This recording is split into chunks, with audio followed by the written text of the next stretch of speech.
El 26 de abril de 1986 ocurrió el accidente nuclear más devastador en la historia.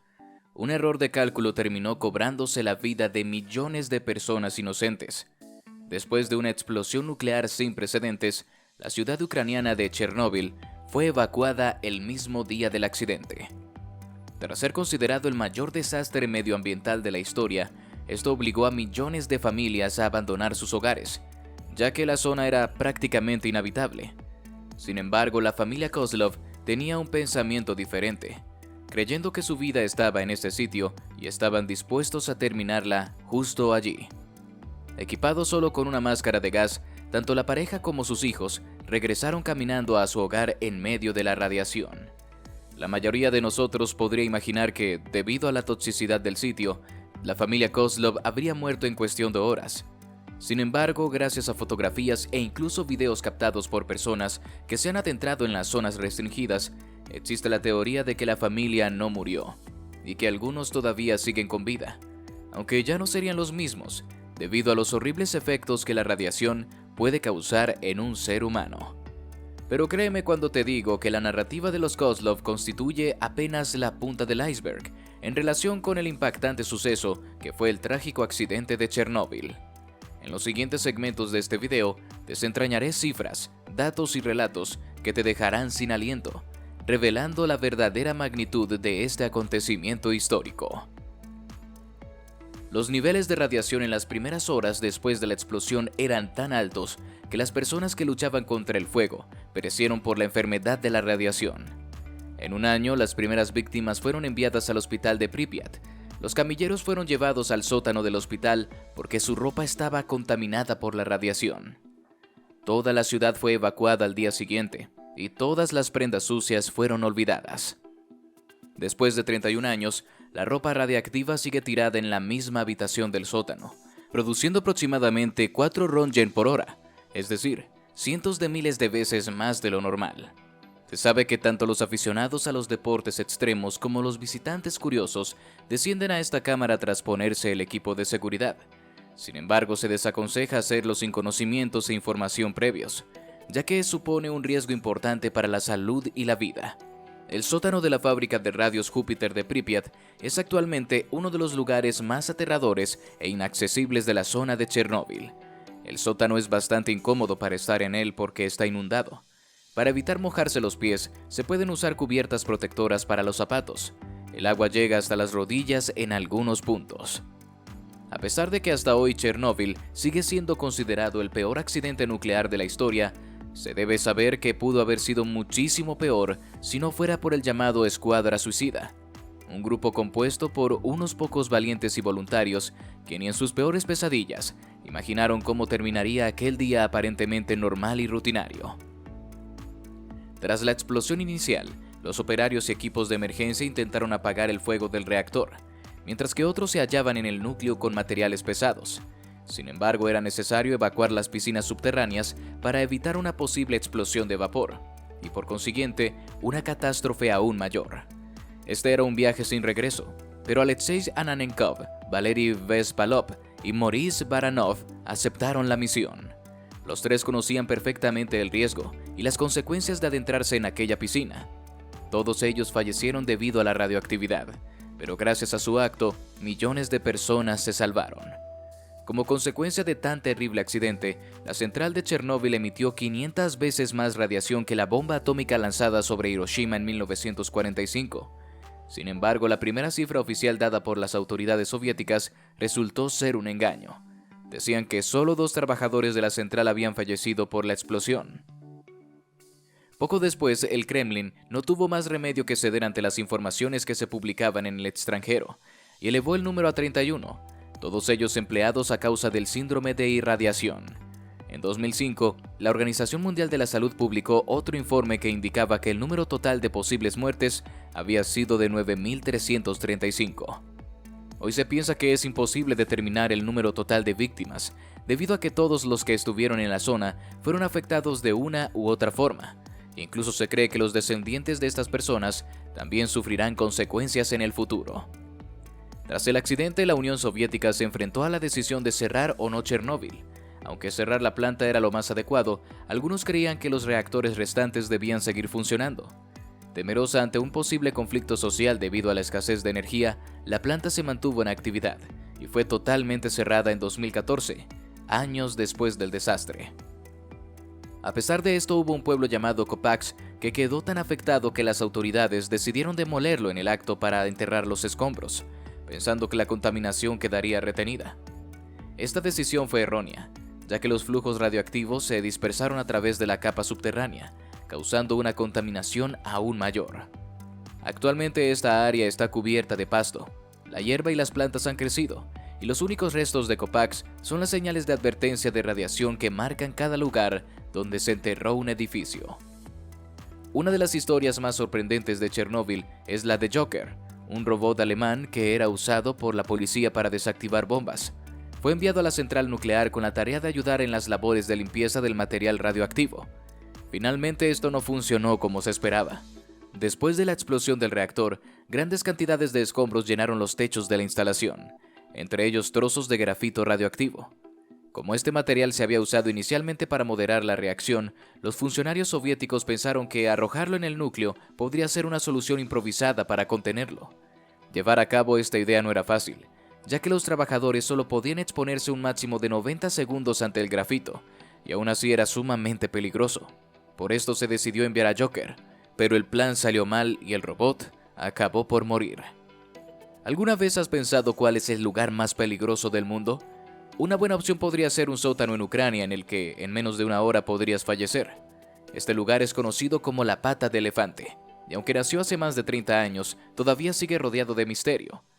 Una vez estabilizada la situación después del accidente, pasaron varias semanas, hasta que comenzaron a conocerse en detalle las consecuencias reales del desastre. En una de las inspecciones se encontró lo inesperado: la Pata de Elefante. Se trata de un misterioso sótano donde se acumula una cantidad de material contaminante al que acceder a día de hoy sigue siendo una misión imposible. Hasta este lugar llegaron 11 toneladas de coria, un elemento radiactivo que fue capaz de destrozar todo lo que encontraba a su paso, pero que por alguna razón quedó estancado en este sitio, volviéndolo muy peligroso. Las predicciones iniciales después de la catástrofe señalaban que debido a la contaminación radiactiva, la zona sería inhabitable durante más de 20.000 años. Es decir, se pensaba que Chernóbil se convertiría en un desierto para siempre. 3 décadas más tarde, los estudios han señalado que todavía existe una diversa y abundante comunidad animal. Los bosques que rodean Chernóbil se tiñeron de carmesí y perecieron a consecuencia de la catástrofe de 1986. Que descargó hasta un 30% de las 190 toneladas métricas de uranio de la central nuclear y provocó la huida de cientos de miles de personas. Ahora Chernóbil prospera y animales salvajes que habían desaparecido de la zona durante décadas han reaparecido entre sus calles desiertas y edificios abandonados, cubiertos de árboles y plantas, incluido el caballo de Przewalski, una especie en peligro de extinción originaria de las estepas de Asia Central que estuvo a punto de desaparecer a mediados del siglo XX debido a la caza excesiva. Como parte de sus esfuerzos globales para preservar la especie, los científicos introdujeron 30 caballos Przewalski en la zona de exclusión de Chernóbil en 1998. A pesar de que el experimento se abandonó poco después, el número de caballos salvajes en Chernóbil ha crecido hasta los 150 animales. Paradójicamente se trata de una oportunidad única para preservar la biodiversidad, afirma Denis Visitbansky, presidente del Departamento Científico de la Reserva Natural de Chernóbil, creada en la región hace 5 años. Tras estos notables hallazgos, Bansky declaró que los investigadores esperan ahora que la región sea el escenario ideal para los esfuerzos de conservación destinados a recuperar el paisaje y el conjunto de especies que era típico de este territorio hace 200 o 300 años. Este objeto que te muestro en pantalla, en realidad, un trozo de combustible que fue descubierto por Carl Wills, un hombre valiente que lo encontró en Chernóbil. El combustible nuclear es un tipo de sustancia que se utiliza en las centrales nucleares para generar el calor que mueve las turbinas. Cuando el combustible nuclear sufre una fisión nuclear, se produce calor. La mayoría de los combustibles nucleares contienen elementos actínidos pesados que pueden sufrir y mantener la fisión nuclear. El uranio 233, el uranio 235 y el plutonio 239 son los 3 isótopos visibles más importantes. Cuando un neutrón de movimiento lento choca con los núcleos inestables de esos átomos, estos se dividen en dos núcleos hijos y dos o tres neutrones adicionales. Después, los neutrones rompen otros núcleos en un reactor nuclear, lo que da lugar a una reacción en cadena autosostenida que puede ser regulada o incontrolada. En un arma nuclear, el ciclo de combustible nuclear en global, todas las etapas de extracción, refinado, purificación, utilización y eliminación del combustible nuclear. No todos los combustibles nucleares producen electricidad a través de la fisión nuclear. El plutonio 238 y algunos otros elementos se utilizan en generadores termoeléctricos de radioisótopos y otros tipos de baterías atómicas para generar modestas cantidades de energía nuclear a través de la desintegración radiactiva. El combustible nuclear ofrece la mayor densidad energética de cualquier tipo de combustible viable. Olimpia no es como cualquier otro pueblo abandonado. En realidad fue una ciudad que albergó a casi 50.000 personas, y además, a diferencia de las típicas villas fantasmas, sus habitantes tuvieron muy pocas horas para recoger lo esencial de sus hogares antes de ser evacuados después de la explosión. Esta zona se cubrió de lluvia ácida y muchas partículas contaminadas se esparcieron para afectar tanto a los habitantes como a sus pertenencias y estructuras. Hoy el lugar ha sido invadido por unos árboles que han empezado a levantar el pavimento, dándole al sitio un aspecto desolador. Chernóbil costó $700 mil millones. La tragedia tuvo un enorme impacto financiero, y los tres países eslavos del este tuvieron que hacer frente a ella de alguna manera. Utilizaron fórmulas muy similares redefiniendo las zonas más contaminadas en las que los residentes necesitaban reasentamiento o asistencia, y estableciendo después categorías de ciudadanos que se consideraban los más gravemente afectados, lo que les hacía acreedores de una compensación económica y a un acceso preferente a las instalaciones médicas. Aproximadamente 7 millones de personas recibirían algún tipo de compensación como consecuencia de la catástrofe de Chernóbil. Sin embargo, dependiendo de la interacción de la política y las realidades económicas, el tamaño de los grupos elegibles para los subsidios y el monto de la compensación financiera fluctuó en los tres estados. El costo de Chernóbil ascendió a los $700 mil millones. En los 35 años siguientes, la riqueza petrolera y gasística de Rusia le ayudó a afrontar la crisis posterior a Chernóbil, mientras que Bielorrusia carecía de recursos equivalentes a principios de la década de 1990. Estas dos naciones promulgaron un impuesto especial sobre Chernóbil, que en Bielorrusia ascendía al 18% de todos los salarios pagados en el sector no agrícola.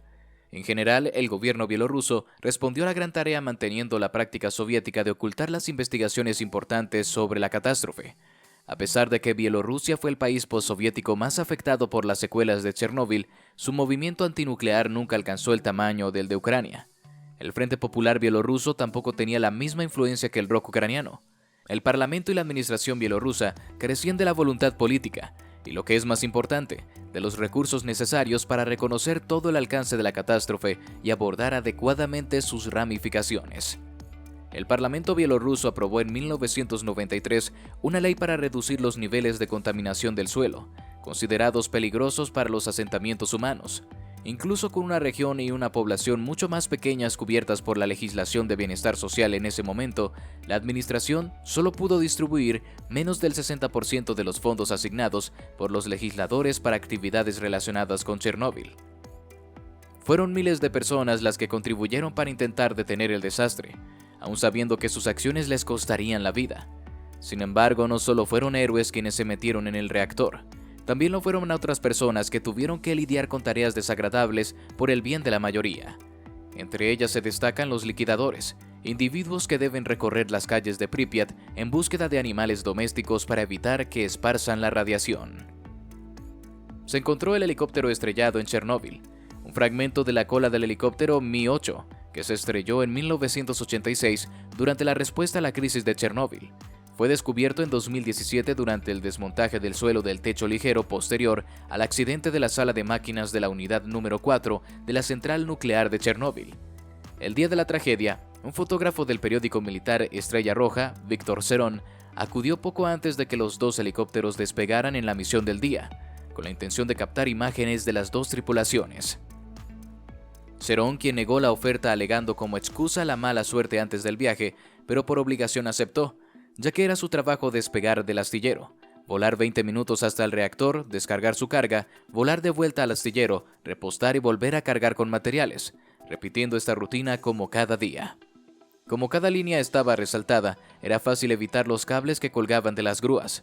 Sin embargo, a medida que avanzaba el día, las banderas eran cada vez más difíciles de detectar y finalmente desaparecieron. Lo inimaginable ocurriría justo después de las 5 de la tarde, cuando el sol comenzó a hundirse bajo el horizonte. Según la SS de Chernóbil, el helicóptero de Vladimir Imbolia golpeó el cable con sus aspas durante el vertido de pegamento sobre la unidad 4 de la central nuclear en la tarde del 2 de octubre de 1986. Debido a la falta de una grúa de gran altura en la línea, se estrelló contra la Tierra. Como resultado del choque, todos los miembros de la tripulación murieron. En Chernóbil se ha construido un monumento a los pilotos perdidos cerca del helipuerto. Se está estudiando la posibilidad de recuperar y descontaminar la parte de las aletas de la cola para poder utilizarla como muestra del museo. Si te gustó este video y estás ansioso por más contenido similar, asegúrate de suscribirte a nuestro canal y dejarnos un like. Gracias por ser parte de esta increíble comunidad. Nos vemos en el próximo video. Hasta entonces.